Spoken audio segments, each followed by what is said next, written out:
La mañana del lunes comenzó como cualquier otra en el complejo residencial de Savannah Bay, un vecindario costero en el estado de Georgia.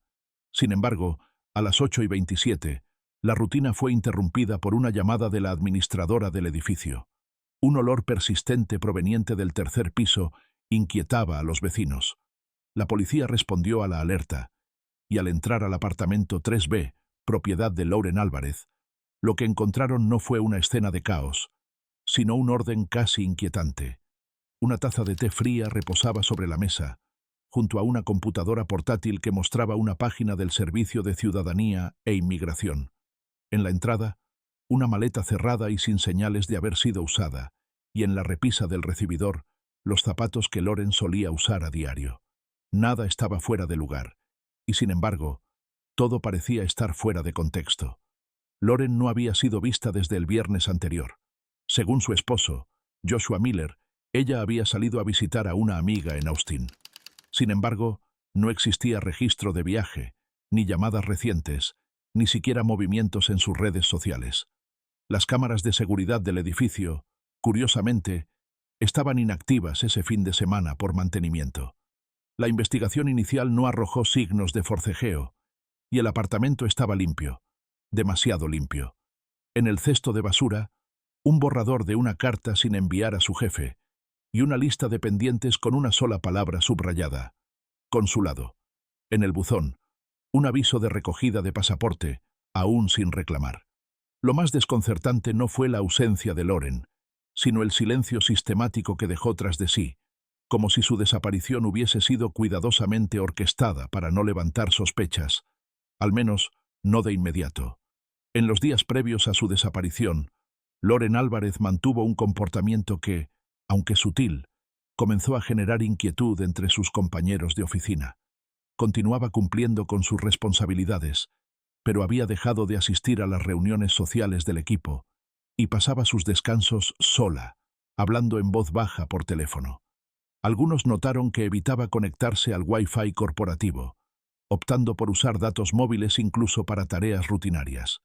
En su escritorio, tras su ausencia, los investigadores hallaron copias impresas de sus documentos migratorios, borradores de cartas de renuncia y una hoja con instrucciones para trasladarse a Monterrey. La evidencia sugería que estaba planificando un retorno voluntario, pero no había comprado boletos. Quizás esperaba su pasaporte actualizado o la próxima quincena. Su preparación era metódica, pero incompleta, como si algo la hubiese detenido antes del paso final. Mientras tanto, Joshua Miller mantenía una rutina normal. Publicaba fotografías en redes sociales con el perro de la pareja y mencionaba casualmente a conocidos que Lauren estaba tomándose un tiempo. Durante el interrogatorio, insistió en que ella había salido por decisión propia. No había signos de violencia ni testigos que contradijeran su versión. Sin embargo, una imagen captada por las cámaras del vestíbulo mostró a Joshua ingresando al edificio a las 19:50 la noche anterior a la denuncia. Afirmó que había acompañado a un repartidor, pero los registros del sistema de entregas no coincidían con esa hora. Además, las cámaras del ascensor no funcionaban por mantenimiento.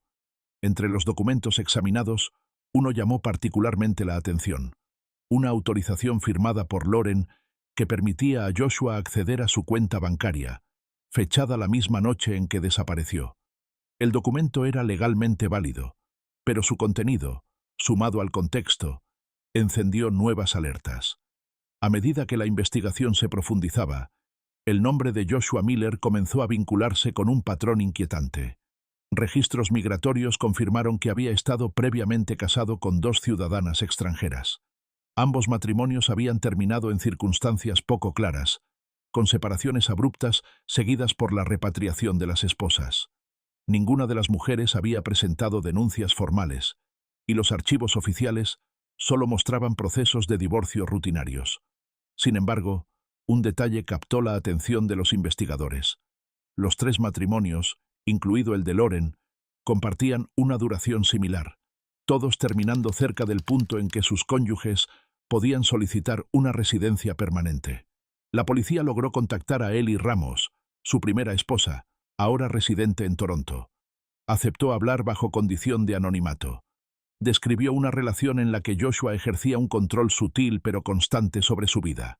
Él manejaba sus finanzas, decidía cuándo y con quién podía comunicarse, y supervisaba sus movimientos incluso dentro del hogar. Cuando Ellie intentó dejarlo, él bloqueó sus tarjetas, cambió las cerraduras y notificó a las autoridades migratorias que ella había abandonado el domicilio sin previo aviso. Con ayuda de una organización comunitaria, logró escapar a Canadá. No presentó cargos por miedo a represalias y porque carecía de pruebas tangibles. Sus palabras revelaron un comportamiento metódico más que violento. Un esquema basado en la manipulación, no en la fuerza. Lauren, en cambio, había tomado precauciones. Días antes de desaparecer, programó una copia automática de seguridad en su cuenta de Google Drive. El archivo se activó 2 días después de su desaparición, pero pasó desapercibido durante semanas. En él había documentos legales, capturas de pantalla de conversaciones y copias de mensajes con asesores legales. Legalmente, Joshua no había cruzado ninguna línea hasta ese momento, pero el panorama comenzaba a cambiar de forma irreversible. Los investigadores se enfrentaban a un caso que, en apariencia, no ofrecía fisuras visibles. Joshua Miller conocía los límites del sistema legal y sabía cómo operar sin dejar rastros directos. Todas sus compras recientes, incluidas herramientas, combustible y materiales de embalaje, habían sido efectuadas en efectivo. Los alquileres de sus oficinas estaban registrados a nombre de empresas fantasma, sin historial tributario ni empleados declarados. En una de ellas, situada en un edificio de oficinas a las afueras de Savannah Bay, encontraron un despacho vacío, con un escritorio cubierto de polvo y un armario con un compartimento secreto. Dentro del compartimento solo había una caja fuerte abierta y vacía. Ningún documento, ninguna prueba, solo espacio. Fue en los archivos de la Estación Municipal de Residuos donde surgió una pequeña desviación. Entre los códigos de seguimiento de los contenedores, un número llamó la atención. Un paquete registrado con una etiqueta parcialmente arrancada mostraba el nombre y dirección de Lauren. No contenía restos orgánicos ni objetos personales, pero la coincidencia cronológica con la fecha de su desaparición permitió a los detectives solicitar legalmente la geolocalización histórica del móvil de Joshua. Él había declarado que pasó toda la noche del viernes en casa, viendo televisión. Sin embargo, los registros de las torres de señal mostraron que su teléfono estuvo activo en la zona de la represa del río Calhoun entre la 1:20 y las 3:15 de la madrugada.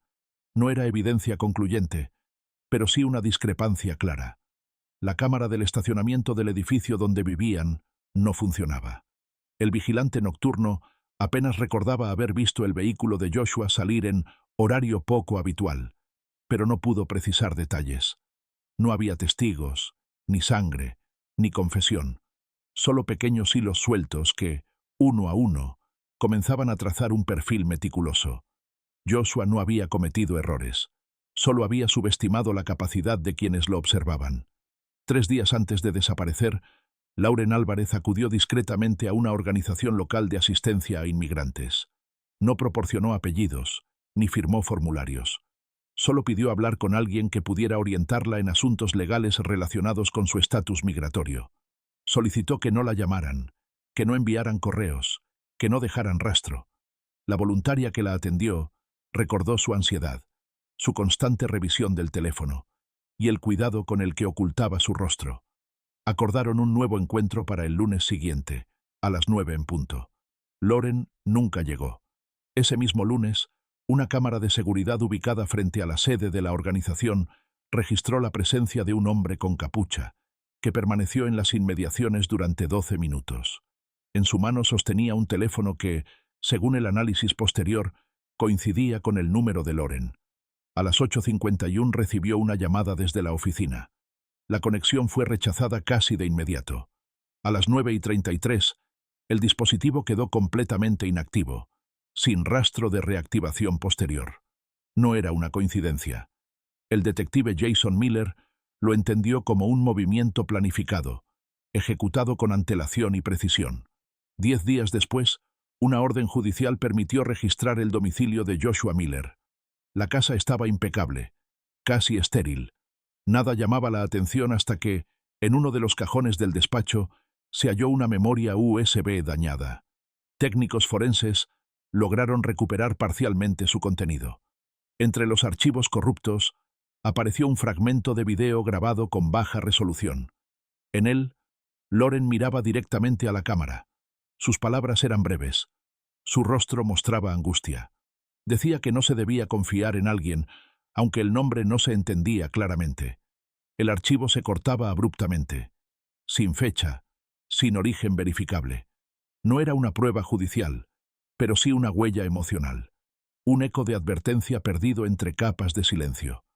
La información obtenida mediante la geolocalización del teléfono de Joshua Miller llevó a las autoridades hasta la represa del río Calhoun, una zona boscosa y poco transitada en las afueras de Savannah Bay.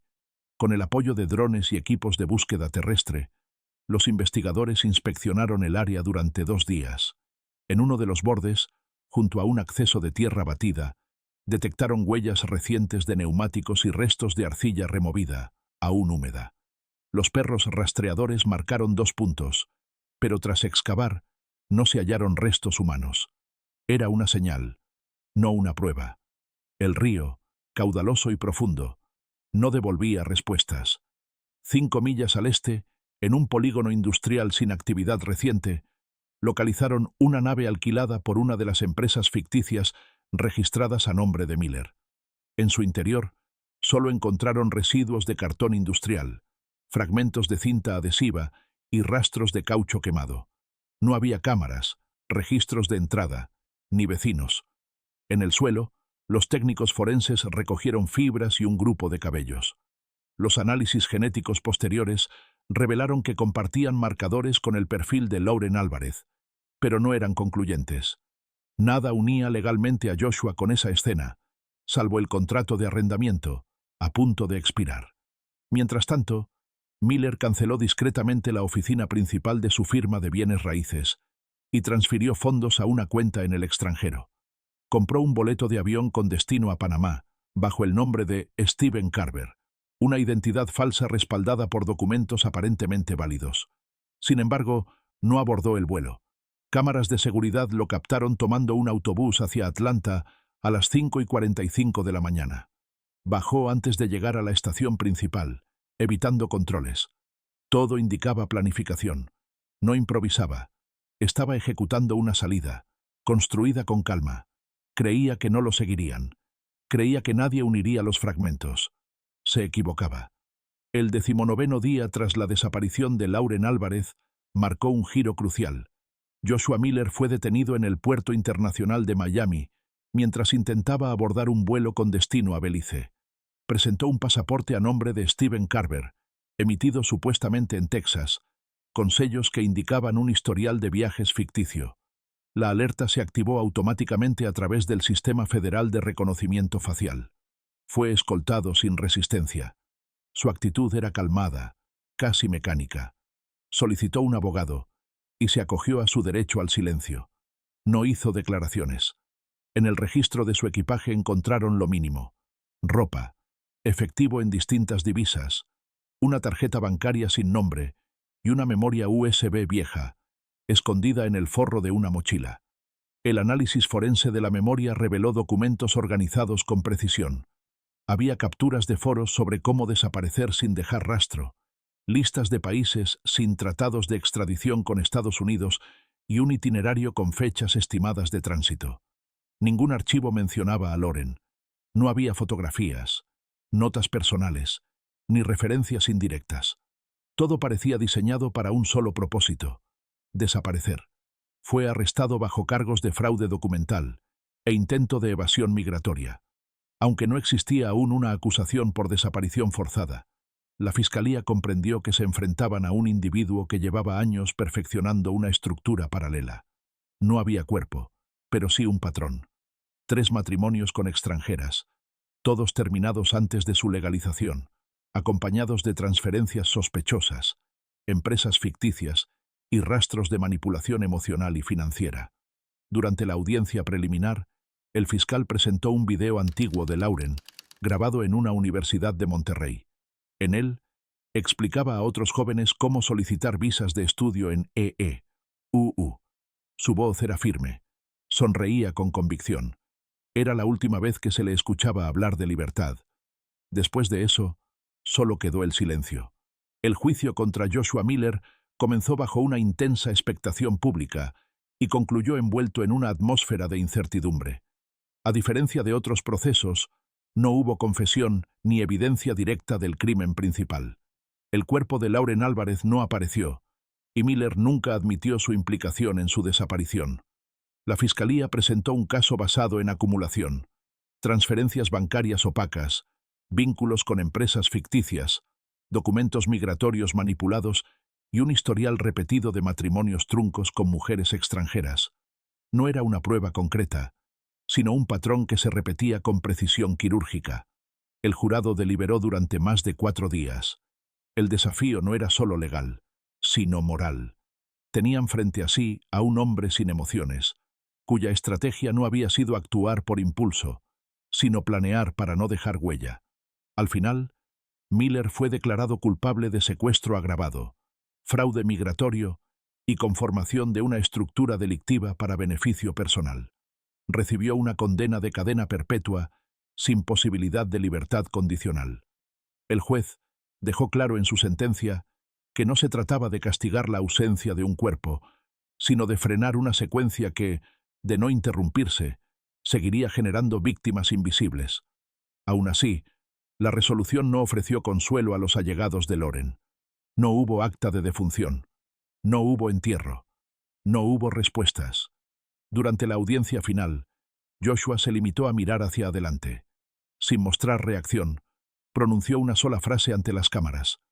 No probaron lo esencial, pero igual decidieron. Para muchos, fue su única confesión.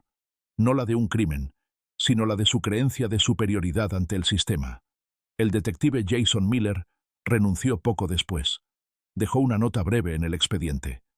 No la encontramos, pero encontramos lo que le hicieron. Desde entonces, el nombre de Lauren encabeza una fundación que apoya a mujeres migrantes en situación de riesgo, donde el silencio se combate con prevención.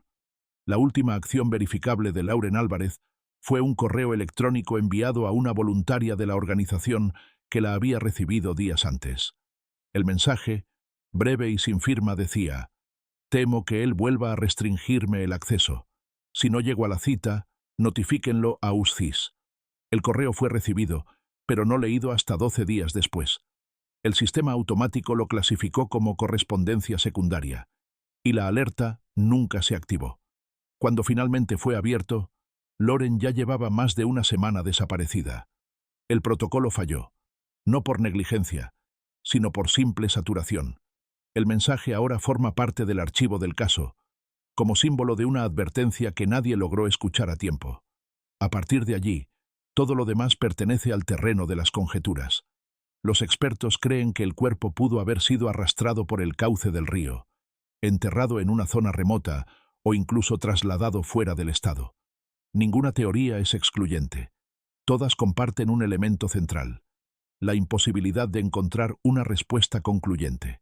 No hay certeza, ni sobre el momento exacto, ni sobre el método, ni sobre el lugar. Lauren desapareció en un intervalo minúsculo entre la intención de huir y la oportunidad de hacerlo.